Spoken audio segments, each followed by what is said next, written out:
Hallo und willkommen zur Lektion 21 von German with Jaxx. Hello and welcome to lesson 21 of German with Jaxx. I would just like to take a moment to thank everybody who watches my videos. I really appreciate your support.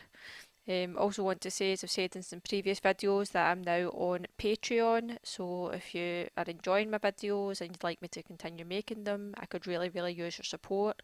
So go and check me out on Patreon. I will put the link in the description for you. Okay, let's get started. Today we're going to learn about the accusative case, the nominative case, and their definite articles. This is just a brief overview of the cases. Okay, so let's get started. Okay, so first off, before learning about the cases in German, we have to understand that nouns in German have genders, which is a completely new concept for English speakers. We don't have that in our language, but German has three, just because they like to complicate things. So there is masculine, feminine, and neuter. And really the only way to determine a word's gender is to look it up in the dictionary. We'd advise every new learner to do that. When you learn a new word, learn its gender in the dictionary, because that is going to help you to determine what case it is and what endings to use with it in a sentence. Okay, so the masculine word in the nominative for the is der, the feminine word is die, and the neuter word is das. I'm sure you've all seen der, die, das and all have issues with it, but as I said, you need to look up the words in a dictionary. It's really the only way. There are some hints to a word's gender, like certain endings and things like that, but I would advise you just to use a dictionary because, as German likes to be complicated, there are always exceptions. Okay, so some examples of words. The dog in German is der Hund. That's masculine. Cat is feminine, so that is die Katze. And horse is neuter, so that is das Pferd.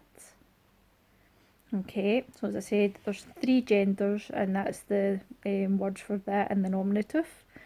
The nominative case describes the subject of a sentence. So in the sentence, the girl kicks a ball. The girl is the subject, so that is in the nominative case. Or the boy reads a book. The boy is the subject, so that's in the nominative case. Okay, so the accusative case describes the direct object in German. The direct object is the person or thing that the verb is acting on.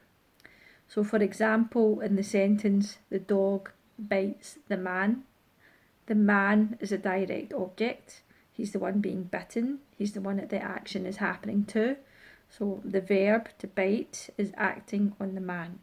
And the dog is the subject in the sentence. As we learned, that's the nominative case. The dog is the one performing the action. Okay, so this accusative case describes whom the action is happening to. It is the whom case, or der wen Fall. Only the masculine word for the changes in the accusative case, so it's one of the easier cases. If you remember from the nominative case, it was der, which is masculine, die, which is feminine, and das, which is neuter. So die and das remain the same, it's just the masculine der that changes. And it changes to den in the accusative case. Den. Okay, so let's have a little look at an example. In the sentence, die Frau liebt den Mann. Whom does the woman love? The man. So in this sentence, den Mann is the person that the action is happening to. So therefore, den Mann is accusative. The woman, die Frau, is the subject in the sentence. Liebt is the verb, the conjugated verb in the sentence. And den Mann is the direct object, because he is the person who is being loved. So der becomes den in the accusative. Okay, so we've had a brief overview of the nominative and accusative cases and their definite articles. I'll put all this information plus a little exercise in the description of this video.